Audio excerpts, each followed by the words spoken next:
This week, we're going to talk about domain names.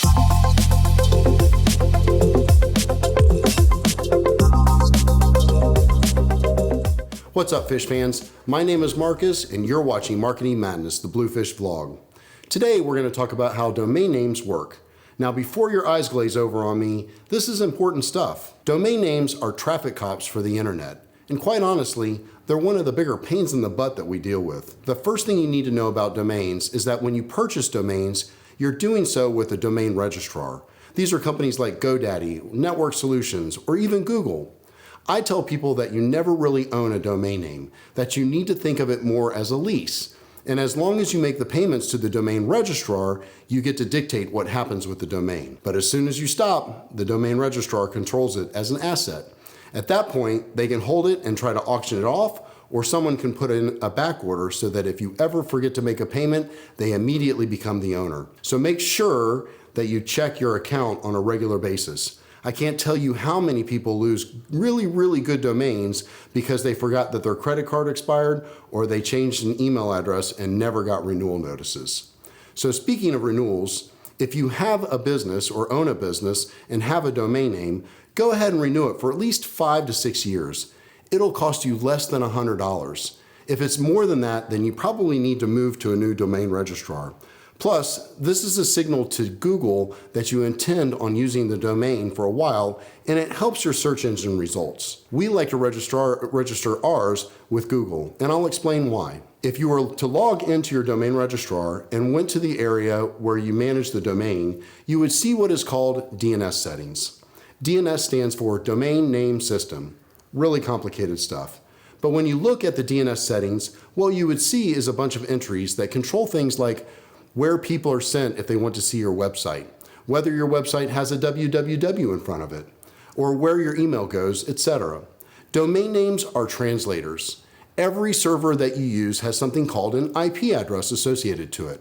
Actually, every computer that is connected to the internet has an IP address associated with it.